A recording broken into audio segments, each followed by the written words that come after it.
இந்த ஸ்நாக்ஸ் பண்ணதுக்கு அரை கப் அளவுக்கு சின்ன கொண்டக்கடலை எடுத்துருக்கோம்.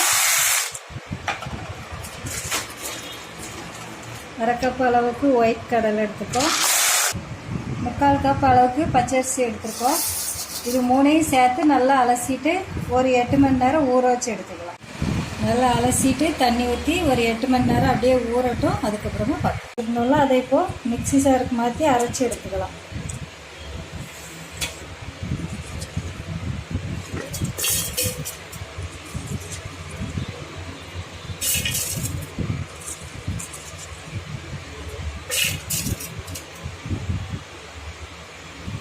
அது கூடவே காரத்துக்கு தேவையான அளவு பச்சை மிளகா, இந்த அளவுக்கு இஞ்சி, இது எல்லாத்தையும் கட் பண்ணி இது கூட சேர்த்துக்கலாம்.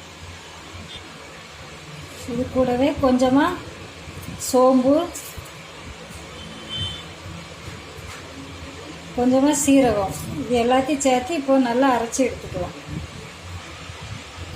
இப்போது இந்த மாதிரி அரைச்சி எடுத்துக்கோங்க.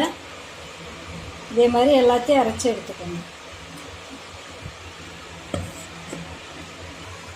இப்போ இதுக்கு எல்லாத்தையும் அரைச்சி எடுத்தாச்சு. இப்போ இதுக்கு தேவையான அளவு உப்பு சேர்த்துக்கலாம்.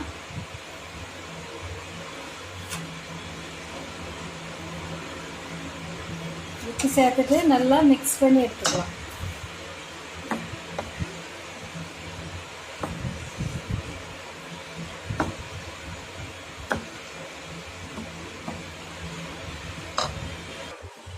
இப்போ கல் சூடாயிடுச்சு. கொஞ்சம் கொஞ்சமாக எண்ணெய் விட்டுக்கலாம்.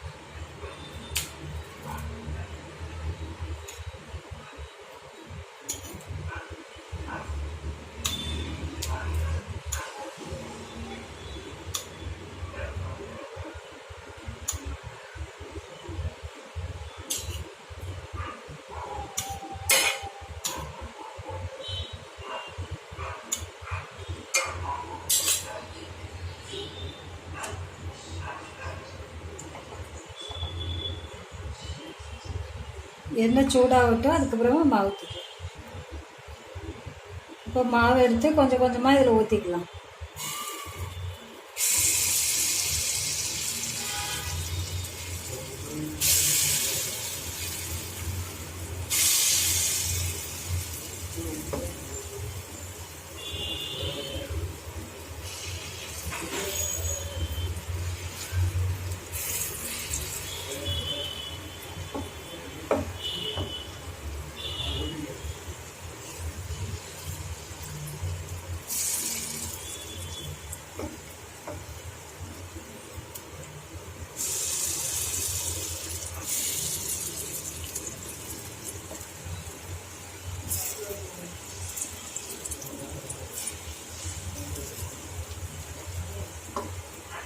ஒரு சைடு வேகட்டும். அதுக்கப்புறமா திருப்பி விட்டுக்கலாம்.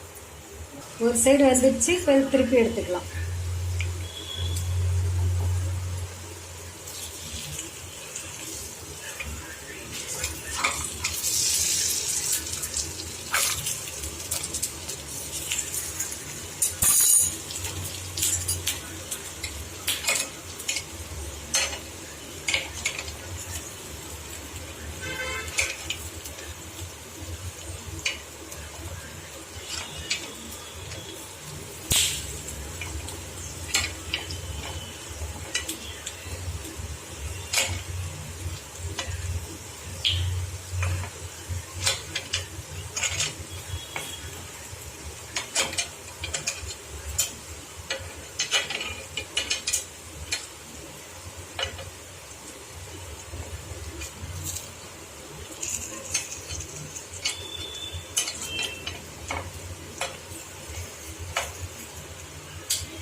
எல்லா இதுலேயும் கொஞ்சமாக எண்ணெய் விட்டுக்கலாம்.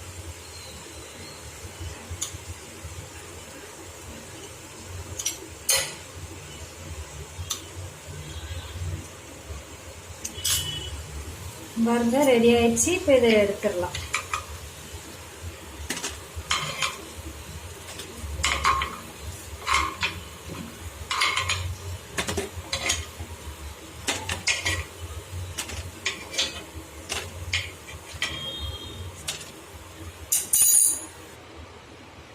இதை நீங்கள் பணியாரமாகவும் சுடலாம். அப்படி இல்லைன்னா தோசை மாதிரி சுடலாம்.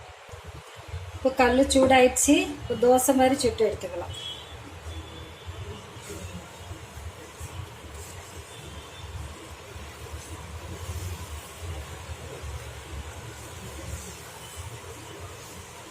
அடுப்பு சிம்மில் வச்சுக்கோங்க, நல்லா வேகட்டும்.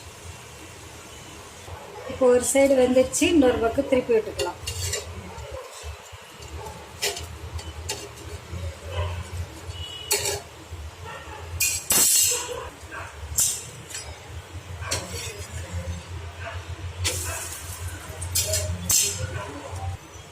தோசையும் ரெடி ஆயிடுச்சு. இது இப்போ எடுத்துக்கலாம். இது கூட தேங்காய் சட்னி வச்சு சாப்பிட்டா ரொம்ப அழகாக இருக்கும்.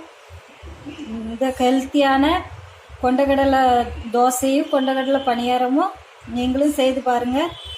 ரொம்ப ஹெல்த்தியானது. இந்த பிரேக்ஃபாஸ்ட் நீங்களும் செய்து பாருங்கள். இந்த வீடியோ பிடிச்சிருந்தா லைக் பண்ணுங்கள், ஷேர் பண்ணுங்கள், கமெண்ட் பண்ணுங்கள், சப்ஸ்கிரைப் பண்ணுங்கள். மறக்காமல் பக்கத்தில் உள்ள பெல் பட்டனை கிளிக் பண்ணுங்கள். தேங்க்யூ.